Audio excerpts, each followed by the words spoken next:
이번에는 군소정당의 표정도 살펴보겠습니다. 최민기 기자, 정의당 상황부터 전해주시죠. 네, 출구조사 결과가 발표되자 이곳 정의당 선거상황실은 크게 무거운 공기가 내려앉았습니다.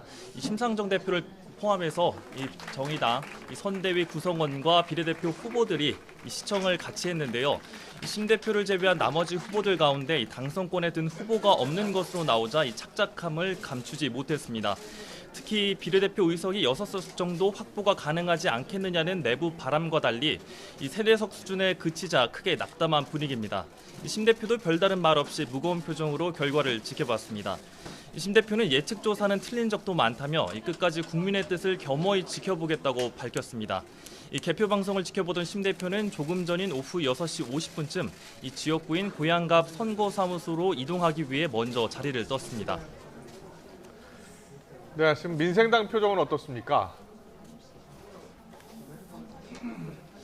네, 출구조사 결과를 본 민생당은 깊은 침묵이 흘렀습니다. 이 지역구와 비례 의석 모두 참패하는 것으로 결과가 나오자 자리에선 한동안 깊은 침묵과 함께 탄식도 터져나왔습니다. 손학규 상임선대위원장과 김정화 공동선대위원장, 장정화 원내대표 등 당 선대위 지도부는 이번 예상 결과를 함께 지켜봤습니다.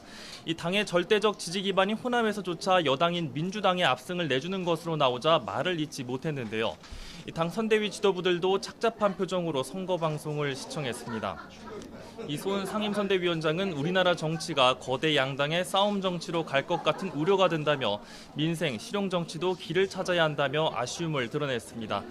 손 상임선대위원장을 포함한 당 지도부도 오후 6시 50분쯤 모두 자리를 떴습니다. 하지만 민생당은 일단 이번 투표에서 사전 투표율이 높았던 만큼 최종 결과가 집계되는 마지막까지 결과를 지켜본다는 입장입니다.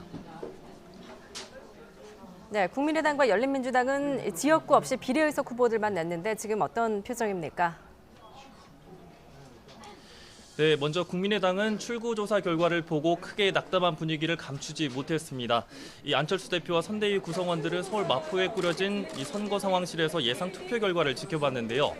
대여섯 석 이상 그리고 두 자릿수도 가지 않겠느냐는 내부 바람과 달리 의석수가 5석을 밑돌자 기대에 미치지 못했다는 반응입니다. 다만 비례 의석수는 끝 결과를 예단할 수 없는 만큼 막판까지 결과를 지켜보겠다는 입장입니다. 처음 선거에 뛰어든 열린민주당도 서울 여의도 당사의 선거 상황실을 열고 정봉주, 손혜원 최고위원 등 당 지도부와 비례대표 후보들이 개표 방송을 시청했습니다.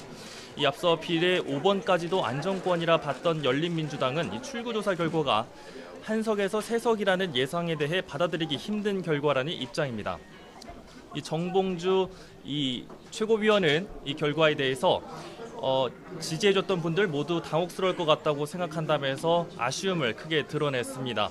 또 다른 매체에서 5석에서 8석이란 전망도 나오면서 마지막까지 결과를 지켜봐야겠다고도 강조했습니다. 하지만 개표 상황에 따라 판세가 시시각각 바뀔 수 있는 만큼 군소정당의 희비도 잇따라 엇갈릴 것으로 전망됩니다. 지금까지 정의당 선거 상황실에서 YTN 최민기입니다.